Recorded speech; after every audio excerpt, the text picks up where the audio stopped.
তারা আপনাকে খুঁজতে বেরিয়েছে, খুঁজতে বেরিয়ে আপনাকে পাওয়া গেছে মাহমুদুল বেরিবাদের উপরে। দৈনিক লাখো কণ্ঠ। সবাইকে শুভেচ্ছা। সেলস সার্ভিসের পত্রিকায় একটা নিয়মিত প্রোগ্রাম মনে হচ্ছে, থার্ড টাইম যেহেতু হচ্ছে তার মানে এটা ঠিক গেছে আর কি, সাস্টেইন।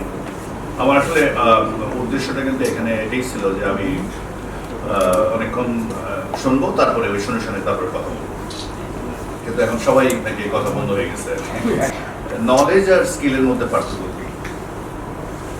মনে করেন আপনার টেলিভিশনটা নষ্ট হয়ে গেছে, ঝিরঝির করতেছে, ওয়াল্টনে কেউ আছে কিনা? মানে ওয়াল্টনের টেলিভিশন আছে, এখন এটা নিয়ে চলে গেলেন অ্যাপ্লাইড ফিজিক্স ডিপার্টমেন্টে ঢাকা ইউনিভার্সিটি। ওখানে আমাদের professor Subrata Kumar Aditya, senior professor ইলেকট্রনিক্সের, তারকে বললেন যে স্যার আমার টেলিভিশনটা ঠিক হয়ে যাবে। শিওর থাকেন টেলিভিশন কিছুই ঠিক হতো। তারপরে এই টেলিভিশনটা নিয়ে চলে যাবেন রিক্সায় করে নীলক্ষেতে বটগাছের নিচে মসজিদের পাশে দেখবেন এক লোক সারাদিন খোঁচাই এটা সেটা, মাটির মধ্যে বসে বসে এটা লাগায় ওটা লাগায় জোড়া লাগায় ইত্যাদি। তারা নিয়ে তার কাছে বলছে ভাই আমার টেলিভিশন ঠিক করে দাও। তো ঠিক আছে স্যার, বসেন স্যার। 7-8 মিনিট এটা সেটা খোঁচাখুচি করে টেলিভিশন ঠিক করে দেবে। এবার তাকে জিজ্ঞেস করেন, আচ্ছা ভাই বলেন তো টেলিভিশনের ছবি কেন দেখা যায়? কিচ্ছু বলতে পারবে না। তারপরে আবার আপনাকে আসতে হবে আপনার ফিজিক্স ডিপার্টমেন্টে। এবার সুব্রত স্যারকে জিজ্ঞেস করতে হবে, স্যার টেলিভিশনে কেন ছবি দেখা যায়? তখন বলবে যে আপনার কি 1.5 ঘন্টা সময় হবে? জি স্যার 1.5 ঘন্টা সময় হবে। আচ্ছা আসেন আমার সাথে ক্লাসে আসেন। ক্লাসে গিয়ে শুধু সার্কিটে গিয়ে 1.5 ঘন্টা সময় লাগবে, আপনাকে বুঝাই দেবে টেলিভিশন ছবি কেন দেখা যায়।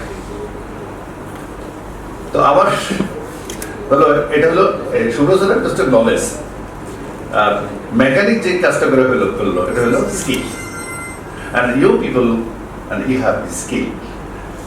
এয়ার কন্ডিশন রুমে, ক্লাসরুমে মার্কেটিং পড়ানো, আর জাফরগঞ্জ বাজারে হারপিক বিক্রি করে সেই হারপিকের টাকা উদ্ধার করে আনা, যেই বাটপারে ওই দোকানদার কত রকমের আছে, কিভাবে মাটি ফেলাই দেয়, কিভাবে টাকা দেয় না, হ্যাঁ। আর বাকি এমনভাবে ফেলে দিচ্ছেন, এখন আবার কোম্পানি ছাড়তেও পারতেছেন না, কারণ এক কোম্পানিতে ক্লিয়ারেন্স মানে আর বাকি তো আপনি দিয়ে ফেলছেন, বলতেছে আগে আমাদের বাকির টাকা উদ্ধার। এই যে কঠিন কাজ, it is simply it is due to your skill. You have enough skill. আর আমার যেটা নেই, আমাকে যদি বলেন যে এরকম হারপিক বিক্রি করবো আর টাকা নিয়ে আসো, আমি একদিনও টিকতে পারবো না বাজারে। So you people have this skill.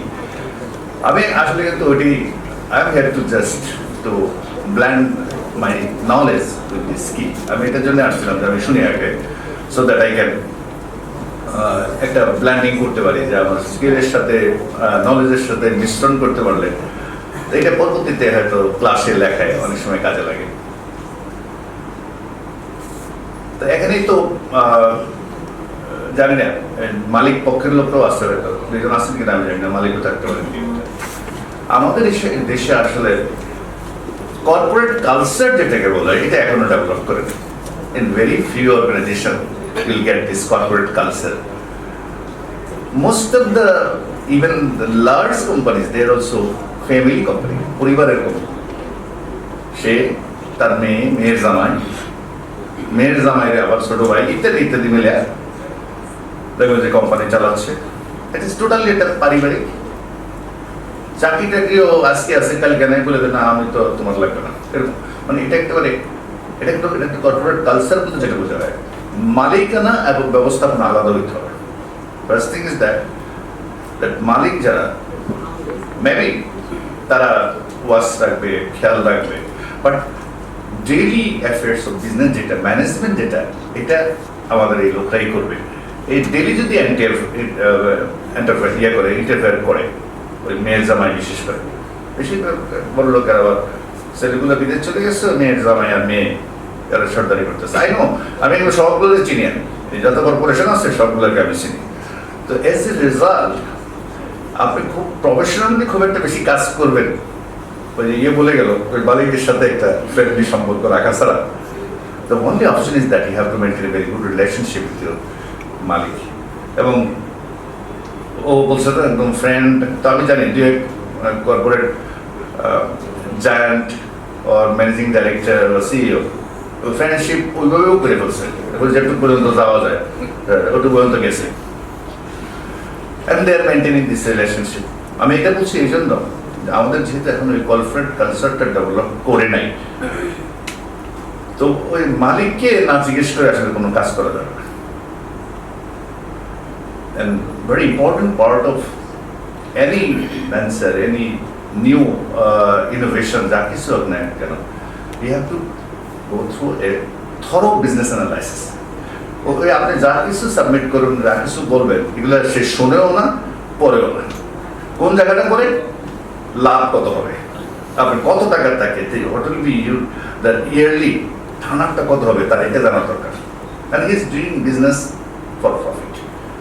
অনেক উদ্দেশ্য আছে ব্যবসা করার, যেমন অনেক ব্যবসা করলে অনেক লোকের আপনার মতো সবাইকে চাকরি দিবে, অনেক শ্রমিকরা কাজ করবে, দেখে ভালো লাগবে, অনেক লোকের আল্লাহ সব দিবে, অনেক লোকের রুজি রুজির ব্যবস্থা করেছে, বছর বছর উমরা করবেন, অনেক লোকের আবার হজে নিয়ে যাবেন, তারপরে এক পর্যায়ে বিসিআইসি এর প্রেসিডেন্ট পদে, চেয়ারম্যান পদে ইলেকশন করবেন, তারপরে প্রধানমন্ত্রীর সাথে দেখা হবে, চলবে উঠবে, বিদেশে যাবেন, এগুলো অনেক উদ্দেশ্য আছে তার ব্যবসা। এবং এক পর্যায়ে নমিনেশন নেওয়া, এই 100 কোটি টাকা দিলে আপনি নমিনেশন দিয়ে দিলে পুরো টাকা এক জায়গায় কোনো জায়গায় এমপি দিয়ে দিল, এগুলো ব্যবসার উদ্দেশ্য। কিন্তু বাট কোনোটাই সফল হবে না সে যদি লাভ করতে না পারে। এগুলো হলো তার সাবসিডিয়ারির উদ্দেশ্য। মূল উদ্দেশ্য কি, without profit you can not survive. তো সে তার আগ্রহের বিষয় হচ্ছে একটাই, আপনি লাভ কত দিবেন, সেলস কত দিবেন, সারাক্ষণ আপনাকে জ্বালায় শেষ করে করবো, টার্গেট টার্গেট টার্গেট। আর অধিকাংশ লোকের এই বলতে আপনাদের এখানে ডায়াবেটিস হয়ে গেছে, উচ্চ রক্তচাপ, ডিউ টু টার্গেট, খালি টার্গেট, টার্গেট সিক করতে হবে। আল্লাহ বাঁচাচ্ছে ভাই, এই স্কিল ডেভেলপ করে দিই, খালি নলেজ দিয়ে আসি তো এই জন্য কেউ টার্গেট দেয় না, যে এই টার্গেট টার্গেট এসে এটা যে কি মারাত্মক জিনিস। আমরা আপনাকে বলুন তো এই জিনিসগুলো করার সময় দেখ, তো সেই জন্য একটা থরো বিজনেস অ্যানালাইসিস। সে for example new product, new venture কিছু একটা করবেন, তো সেটার জন্য ক্লিয়ার কাট একটা বিজনেস অ্যানালাইসিস দেবেন। তো you know if it is a very introductory stage of product life cycle, and the possibility is there, you have to incur some loss at initial stage. প্রথম দিকে আমরা তো product life cycle curve দেখে profit কার্ভটাকে negative থেকে উপরের দিকে যায়, পড়াইছি একটা অনেকটাই পড়াইছি, নেগেটিভ থেকে উপরে জিরোর নিচে থাকা যাচ্ছে অনেক টাকা লস হয়। মানে প্রোডাক্ট লাইফ সাইকেল কার্ভের নিচে যে প্রফিটের কার্ভটা থাকে, তো এটা নেগেটিভ থাকে।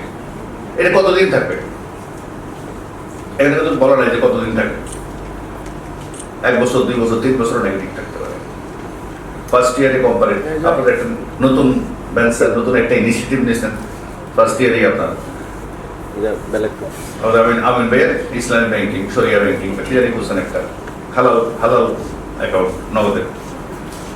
দেখা গেলো যে প্রথম বছরে এটা করতে গিয়ে প্রচারণা অ্যাডভার্টাইজমেন্ট সেটা করতে গিয়ে সে লোকসান হয়ে গেছে 2 কোটি টাকা। এরপরের বছর লোকসান আরো আসছে 2.5 কোটি টাকা। তখনই আমি ক্ষেত্রে সম্ভব না, এটা একটা অন্য ধরনের অর্গানাইজেশন, বাট অনেক অর্গানাইজেশনে আসবে আপনাকে ডেকে বলে যে তুমি ভাই আমার দরকার নেই, তুমি আমার 4.5 কোটি টাকা খাই বলছো যাও, এবং আরো কঠিন কঠিন কথা বলবে আপনাকে, তোমাকে কোন সোরে মার্কেটিং করেছে এগুলো বলবে। এখন আসামিকে রিমান্ডে নিলে তো এক পর্যায়ে মূল আসামির নাম বলে মিজান স্যারের পড়াইছে, দেখেন আপনি নিজেরও সর্বনাশ করলেন আবার সবাই। এখন আপনি say you are the deputy manager or assistant manager of a company, as a junior officer, as it is your duty, the general manager বা CEO আপনাকে assign করছে Mr. MBA or Mrs. MBA, you prepare a proposal for us, new product development. So new product or new venture is always risky. পৃথিবীতে যা কিছু নতুন করতে গেছে বা নতুন আসছে বাজারে, এগুলোর পরিণতি কি হয়েছে? 75% ক্ষেত্রে এগুলো চলে না। যত কিছু নতুন হয়েছে দুনিয়াতে 75% নিউ প্রোডাক্ট, নিউ আইডিয়া, 75। এই যে সিনেমা বানায় বোম্বেতে, 100টা সিনেমা বানালে 70-75টা ফ্লপ করে, গোটা বিশ্বে কোনো রকমের চলে, আর 4-5টা হিট করে, আর বছরে 1-2টা আমার হাই করে, সুপার ডুপার হিট করে। The every possibility is there. আপনি যা কিছু করতে যাবেন এটার মধ্যে লোকসান হওয়ার একটা সম্ভাবনা আছে। লোকসান হলেই দেখবেন যে সেকেন্ড ইয়ারে আপনাকে জিজ্ঞাসা করবে না, টার্মিনেট করে দেবে, বলবে যে থ্যাংক ইউ জানার। এখন থার্ড ইয়ারে গিয়া লাভ লোকসানের সমান হয়ে গেছে, ফোর্থ ইয়ারে গিয়া এটা 10 কোটি টাকার ব্যবসা করে গেছে, ফিফথ ইয়ারে গিয়া 25 কোটি টাকার ব্যবসা। এখন মালিক বলতেছে ওই ছেলেটা কোথায়, ওই যেটা এই আইডিয়াটা দিয়েছিল ইসলামিক অ্যাকাউন্ট খোলার, তো বুঝতে পারলে তো আমরা তো আপনার তো সেকেন্ড ইয়ারে তার বিদায় করে দিচ্ছেন, বলছি বইয়া প্রপোজাল দেওয়ার কারণে তার বইকে দিচ্ছেন না। আরে না না, এটা খুব লক্ষ্মী ছেলে, খুঁজে নিয়ে আসো, খুঁজে নিয়ে আসো।